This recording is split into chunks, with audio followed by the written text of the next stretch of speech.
Welcome guys, कैसे आप सभी लोग। उम्मीद करता आप सब लोग ठीक होंगे। दोस्तों आज मैं लाया हूँ परमैन लाइक के शूटिंग स्टार का चैप्टर 3। और दोस्तों मैं आपको बता देता हूँ कि कुछ लोग मुझे कह रहे थे कि मैं केस एनिमेशन का कॉपी करो। तो गाइस मैं आपको बता देता हूँ जो ये कहते हैं कि क्योंकि ये स्टोरी ना तो मेरी है ना तो उनकी। दरअसल इसे जापानीज राइटर ने लिखा है और उन्होंने इसे 30 चैप्टर्स तक ये लिखा है। उसके बाद ये स्टोरी इनकम्प्लीट है, तो 30 चैप्टर्स तक हम लोग की स्टोरी सेम हो सकती है, उसके बाद अलग हो सकती है। और क्या पता फ्यूचर में हम दोनों कोलैबोरेशन करके इसकी अगली चैप्टर्स बनाए। तो मैं उनकी कॉपी नहीं कर रहा, आप ये समझ लीजिए। तो अब वीडियो को शुरू करते हैं। वो इंट्रो लगाते हैं। Let's roll the intro.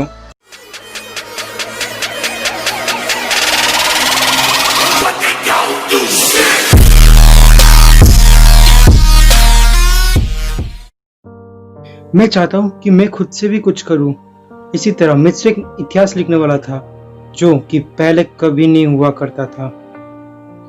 मेरा सपना है कि मैं दुनिया की सभी लोगों को खुश रखूं। परमानेंट को अपॉइंट करना और फिर उनकी देखभाल करना, ये अच्छा है। क्या ये जस्टिस है?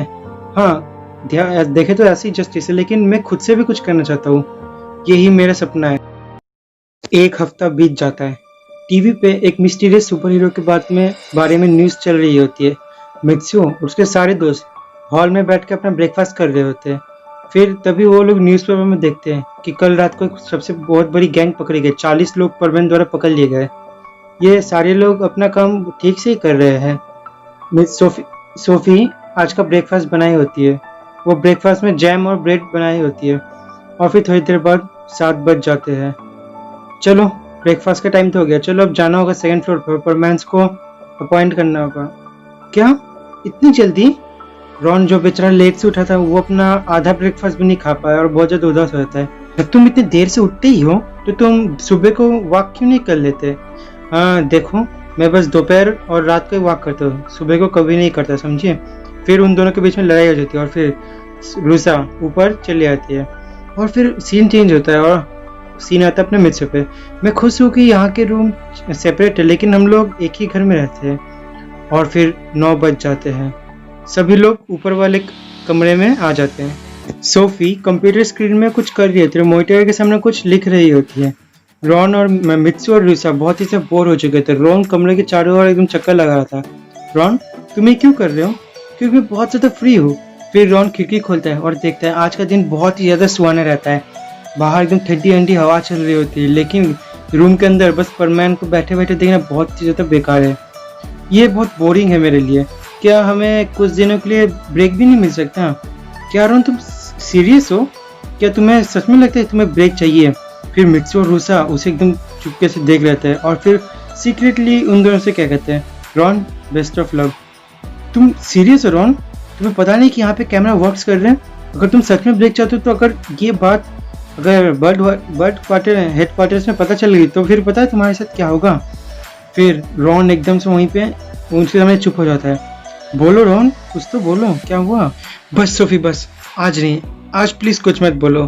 फिर वो दोनों एकदम एक दूसरे की तरफ गुस्से की नजर से देख रहे थे और फिर कुछ देर बाद माहौल शांत होता है। फिर तभी क्या, ऐसा नहीं हो सकता। स्क्रीन फिर तभी वो तीनों मित्सु की तरफ देखते हैं और फिर चौंकाने से एकदम बोलते हैं, क्या बात है मित्सु, क्या हुआ, तुम चिल्लाए क्यों? ऐसा नहीं हो सकता। स्क्रीन पर परमैन नंबर 2 मलिंगा को रिफ्लेक्ट किया जा रहा था, लेकिन उसमें वहाँ पे स्क्रीन में नियो नहीं दिख रहा था। शायद वो एक्सीडेंट को पहले दिख जाए तो वहाँ पे चला गया। स्क्रीन पे एक ट्रक को ऐसे ही पलटते हुए दिखा रहा था। क्या हुआ तुम ट्रक को हिला क्यों नहीं रहे हो? जल्दी से हिलाओ। फिर तभी मित्सु उठता अपने परमानेंट सेट पहन रहता है। फिर रॉन कहता है, क्या हुआ मित्सु, रुक जाओ। नहीं मित्सु, रॉन मुझे कुछ मत बोलो, मुझे जाने दो। फिर मित्सु रॉन की बात को इग्नोर करता है और फिर एक्सीडेंट के सीन में चले आता है। देखता है कि सड़क के किनारे एक ट्रक एक्सीडेंट की हालत में पड़ी हुई रहती है। वो एक नेशनल हाईवे थी और वहाँ पे बहुत ही ज्यादा ट्रैफिक जैम हो जाता है। वो ऊपर से परमैन नंबर 2 को खोज रहा होता है, लेकिन ऐसा लग रहा था कि वो ट्रक ड्राइवर के साथ बात कर रही होती है। लेकिन मेरे पास कोई चारा नहीं था, मैं वहाँ पे जा भी नहीं सकता। बर्डमैन किसी को दिखना नहीं चाहिए, तो उसे अपना बेस्ट निकालना पड़ता है। हे नंबर 2, तुम ट्रक को हिला क्यों नहीं रही हो? ये तो बर्डमैन की आवाज लगती है। बर्डमैन, मैं मुसीबत में हूँ क्योंकि ऐसा लगता है कि इस ट्रक का फ्यूल खत्म हो गया और आसपास कोई फ्यूल स्टेशन भी नहीं है। अच्छा तो तुम ट्रक को उठा के भी ले जा सकती हो। नहीं नहीं, मैं ऐसा नहीं कर सकती क्योंकि आज मैंने अपना फेवरेट ड्रेस पहनी, वो गंदी हो जाएगी। क्या तुम्हारा दिमाग खराब हो गया है? बर्डमैन, ये मेरी गलती नहीं है, तो ट्रक ड्राइवर की गलती है। उसने फ्यूल टैंक नहीं चेक किया था, इसमें मेरी क्या गलती है बताओ? मुझे कुछ नहीं सुनना। कोई अपनी ड्यूटी में फेवरेट ड्रेस पहन के आती है क्या? पाको इतनी सेल्फिश नहीं थी। अरे बर्डमैन, क्योंकि मैं अपने क्लासरूम में थी ना। उफ, मैं इसका अब क्या करूँ, मेरे पास और कोई दूसरा चारा भी नहीं है। नियो, मैं बर्डमैन बोल रहा हूँ, जल्द से जल्द नेशनल हाईवे में आ जाओ, यहाँ पे एक्सीडेंट हुई है। और फिर थोड़ी देर बाद, हाँ नियो, ये तुम अपने साथ क्या लेके आए हो? और फिर थोड़ी देर बाद नियो वहाँ पे आता है, फिर ट्रक को सब कुछ ठीक कर देता है। लेकिन एक बात जो मुझे नियो की बात पसंद नहीं, फिर मुझसे बैठ से बोलता है, बर्डमैन आप मुझे कहीं देख रहे थे क्या? बात मत घुमाओ, तुम ड्यूटी पे अपने साथ पेट्स को क्यों लेकर आते हो बताओ? अरे बर्डमैन, मुझे माफ कीजिए, लेकिन मैं इसको अपने क्लासरूम में अकेला नहीं छोड़ सकता। क्या क्या तुम्हारे स्कूल वाले पेट्स लाने में तुम्हें डांटते नहीं क्या? ये अच्छी बात है कि तुम अपने छोटे जानवर को देखभाल करो, उसे प्यार करो, लेकिन तुम अपनी ड्यूटी में क्यों रहती है? काम को और बिगाड़ सकता है। आज आसमान में बहुत ज्यादा लड़ाई हो चुकी थी। हाँ, ये न्यू तो सही है, लेकिन ये मलिंगा अपनी परमैन के काम इसलिए नहीं करती क्योंकि उसके कपड़े गंदे हो जाएंगे। ये लड़कियां हमेशा ऐसी मुसीबत खड़ी करती है। मित्सु, जो अपने स्कूल लाइफ से बहुत दूर हो चुका था, वो इस सब के बारे में बिल्कुल भूल चुका था। हाँ, ये मलिंगा तो अपने परमैन के काम इसलिए नहीं करती क्योंकि इसकी कपड़े गंदे हो जाते हैं। बहुत बड़ी प्रॉब्लम है। मलिंगा की स्कूल खत्म होने के बाद मित्सु भी अपने पेट्रोलिंग पे आ जाता है। मलिंगा अपने पिंक शर्ट पहन के, पिंक येलो शर्ट पहन के आसमान में ऐसे पेट्रोलिंग कर रही होती है। फिर है ग्रैंडमा, आपको कोई प्रॉब्लम है क्या? बताइए। मुझे माफ करना, मैंने अपना पर्स उस गटर में गिरा दिया। ओह, ये बात है, कोई नहीं। फिर मलिंगा कुछ ढूंढ रही होती है जिससे वो उनकी पर्स को गटर से बाहर निकाल होते हैं। और फिर तभी, हे मलिंगा, बर्डमैन फिर से क्या बात है? तुम उनके पर्स को अपने हाथों से क्यों नहीं निकालती थी? बोलो। नहीं, बिल्कुल भी नहीं। उसकी आवाज से मित्सुओ के हाथ से बैच गिरने ही वाला था। मुझे साफ सुथरी चीज पसंद है और मुझे ये सब काम करना बिल्कुल पसंद नहीं। मैं इसे बिल्कुल नहीं कर सकती। हाँ, बहुत हुआ। फिर मित्सुओ कॉल कट करता है और वहां से उड़कर बहुत गुस्से से चले आता है। एक आलसी बर्डमैन, ना समझ बर्डमैन बड़बड़ाते रहता है, जिसने शुरुआत से उन दोनों को कुछ भी नहीं समझाया होता है और वहां से उड़कर जा रहा होता है। और फिर तभी वो दोनों सेम टाइम पे एक ही जगह पे उड़ रहे होते कि तभी मित्सु नीचे देखता है कि एक बच्चा डूब रहा होता है। और लास्ट नाइट वहाँ पे बहुत ही तेज बारिश हुई थी और वहाँ पे स्विमिंग करने की हालत भी नहीं थी। वो देखता है कि नदी किनारे में दो बच्चे कूद रहे थे। बचाओ, कोई बचाओ, इसे बचाओ। आसपास कोई था ही नहीं, मतलब आसपास कोई एकदम ना ट्रैफिक ना कोई घर था, कोई भी नहीं था। फिर मित्सु तेजी से उड़कर मलिंगा के पास जाता है। हे मलिंगा, तुम्हें उसे जल्द से जल्द बचाना होगा। लेकिन बर्डमैन, अगर मैं पानी में कूदी तो मेरे कपड़े, अरे वो बच्चा अभी मुसीबत में, उसकी जिंदगी खतरे में और तुम्हें कपड़े की पड़ी है। लेकिन बर्डमैन, अभी तो पानी बहुत ज़्यादा ठंडा होगा और मुझे गई तो बहुत ज़्यादा ठंड लग सकती है। हाँ, मेरे पास ज़्यादा वक्त नहीं, मैं तुम्हें परमैन बना के बहुत बड़ी गलती की। अब मैं तुम्हारे साथ परमैन सेट भी नहीं ले सकता। फिर तभी परमैन अपना सेट खोल जाओ। फिर तभी वहाँ पर खूब ज़्यादा पानी चल जाए। और फिर तभी वो दोनों जो बच्चे रहते हैं वहाँ पे, वो देख के मित्सु को बहुत ज़्यादा डर जाते हैं। पानी बहुत ही ज़्यादा ठंडी थी। मित्सु की आँख के सामने अंधेरा छा जाता है, लेकिन कैसे भी करके उसे पकड़ लेता है। हाँ, मैं बहुत ज़्यादा खुश हूँ, लेकिन मुझे भी तैरना नहीं आता। फिर तभी मित्सु डूबने लगता है, जिससे मलिका बहुत ही ज़्यादा डर जाती है। फिर मित्सु वहाँ पे चलने लगता है। हे कोई है, मुझे बचाओ, प्लीज़ बचाओ। हे बच्चे, तुम मुझसे बचा नहीं सकते क्या? जल्दी जाके बचाओ। फिर तभी मित्सु वहाँ पे डूब जाता है। ये मैं कहा हूँ, ये जगह तो थोड़ी सी देखी देखी से लग रही है। मित्सु के समझ में थोड़ा टाइम लग जाता है कि वो अपने ही कमरे में है। अच्छा हुआ कि तुम सही सलामत हो। हाँ, ये आवाज़ तो जानी पहचानी से लग रही है। रोहन, ये तुम हो? हाँ, जैसे मैंने मॉनिटर में देखा कि तुम मुसीबत में हो, तभी मैं तुम्हें बचाने के चला गया। अच्छा हुआ। अगर क्या होता अगर मैं तुम्हें मिलता है नहीं। ओह, वो बच्चा कहाँ गया जो मेरे साथ डूब रहा था? मेरे साथ एक और करीब 8 से 9 साल का बीच का ही बच्चा था। तुम चिंता मत करो, मैंने उसे भी बचा लिया और मैंने उसको सही सलामत बच गया। मलिंगा चौंक गई थी, इसलिए वो तुम्हारी मदद नहीं कर पाई। मुझे माफ़ करना, मेरी सबसे बड़ी गलती है कि मैंने उसको परमानेंट बना दिया। आखिर उसने मुझे बचाया नहीं। फिर मित्सु को रॉन थोड़ा संभालता है। देखो, वो दोनों भी न्यू परमानेंट से, वो आगे चल के समझ ही जाएंगे, लेकिन तुम्हें चिंता मत करो। फिर रॉन मित्सु को आराम से समझाने की कोशिश करता है। लेकिन मित्सु, तुम कूदे क्यों थे? और मैं करता भी क्या?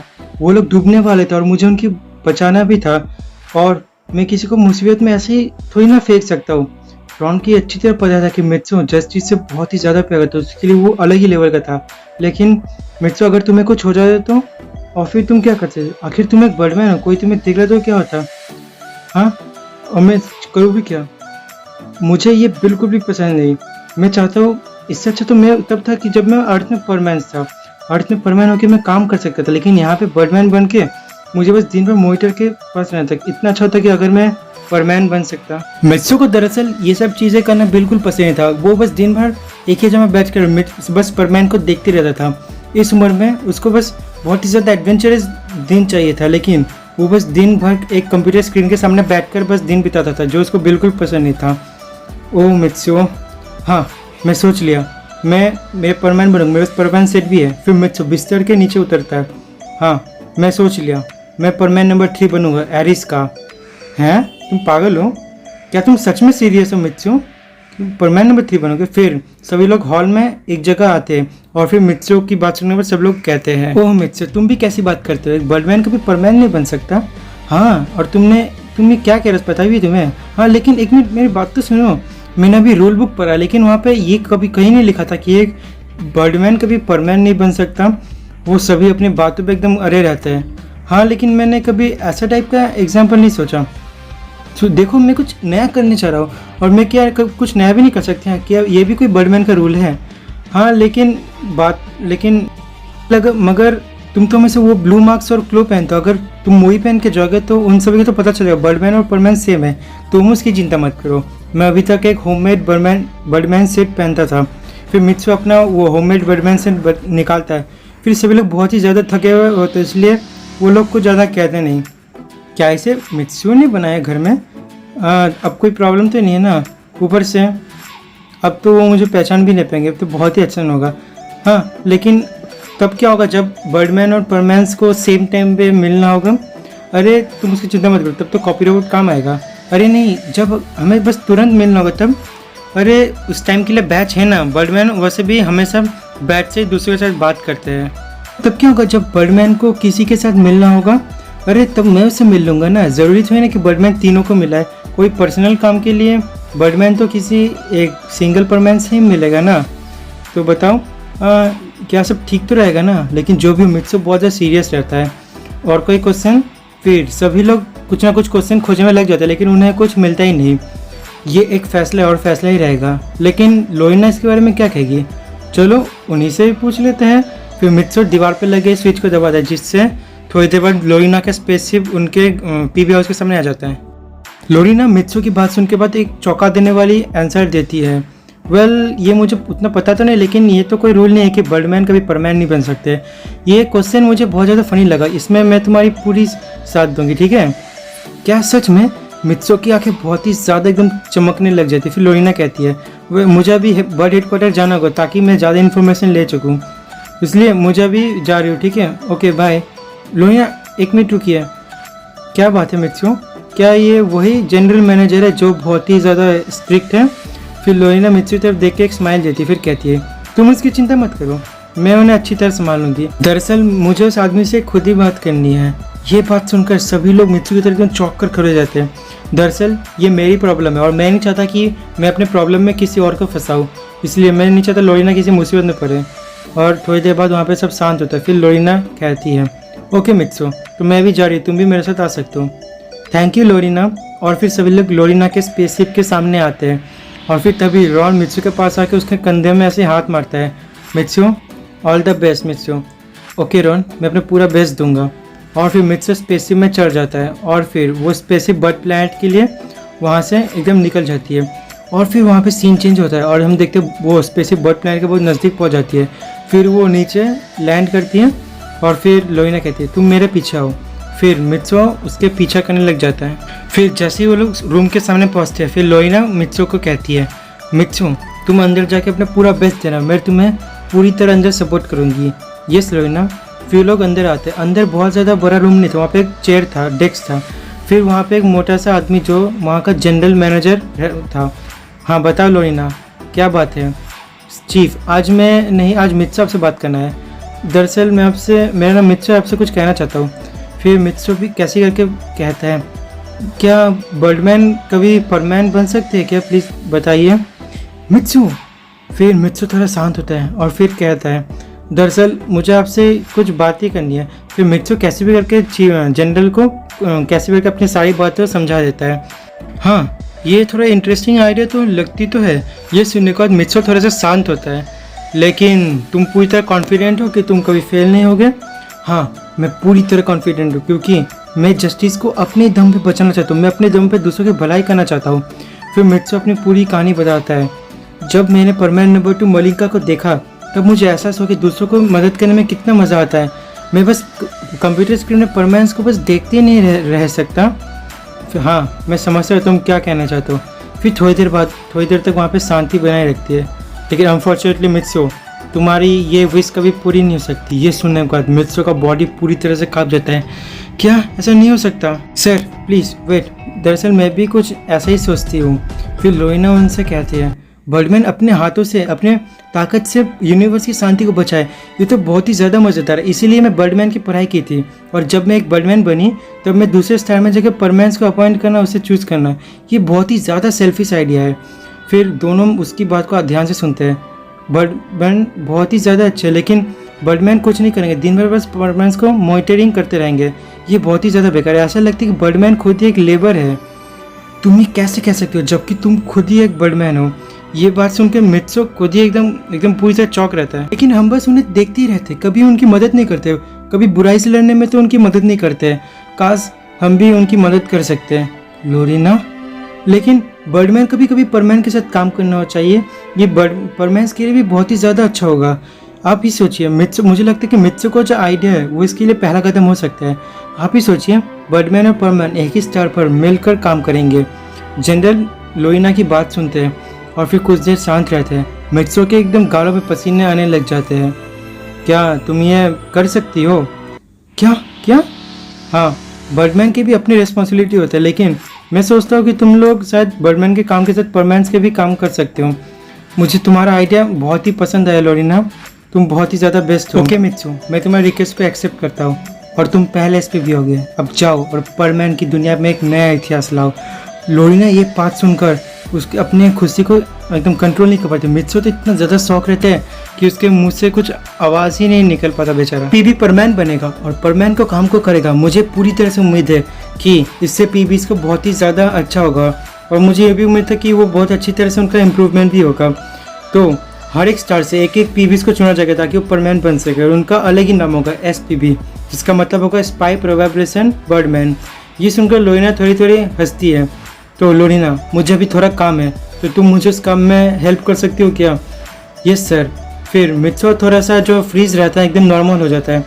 आपका बहुत बहुत बहुत शुक्रिया सर, आपका बहुत ही ज़्यादा शुक्रिया। फिर मित्सु उन्हें सल्यूट देता है, फिर वो स्माइल करते हैं। मित्सु, तुम होगे पहले SPB और परमैन की इतिहास भी तुम ही बदलोगे, और ये मैं दूसरे बर्डमैन को बता दूंगा। Okay sir. फिर मित्सु लोइन को थैंक्स कहता है और फिर वहाँ से दोनों खुशी खुशी चले जाते हैं। ये बच्चा भी बिल्कुल वैसा ही है जैसा कि मैं बचपन में हुआ करता था। है SPB? मित्सु की बात सुनकर सभी लोग बहुत ही ज़्यादा एकदम चौंक जाते हैं। मुझे तो लगा ही नहीं था कि तुम वहाँ से सही सलामत वापिस लौट भी पाओगे। हाँ, वैसे भी वहाँ पे उतनी ज़्यादा मुश्किल तो हुआ ही नहीं था। फिर मित्सु एक बड़ी सी स्माइल देता है। मुझे तो अभी से परमैन नंबर 3 एरिस का परमैन नंबर 3 का फ्यूचर दिख ही रहा है। वैसे भी मुझे अब बहुत ज़्यादा एक्साइटमेंट इसलिए क्योंकि मुझे अभी दिन भर कंप्यूटर स्क्रीन सामने ही बैठना पड़ेगा। रॉन और रूसो से बहुत ही ज़्यादा जनरल की आंखों से देख रहे हैं। इससे बहुत ज़्यादा लकी है, मुझे भी परमैन बनकर आसमान में उड़ना है। हाँ, मुझे भी है। मैं SPB खेलने के लिए नहीं बनाऊँ। उन सभी की बातों के बीच मित्सु बाहर दिखता है। उसे दिखता है एक सुंदर सा सनसेट, जैसा लग रहा था कि वो सनसेट उसे बुला रही हो। और अब से ये वक्त मेरा है, अब वक्त आ गया कि फिर से परमैन बनूं।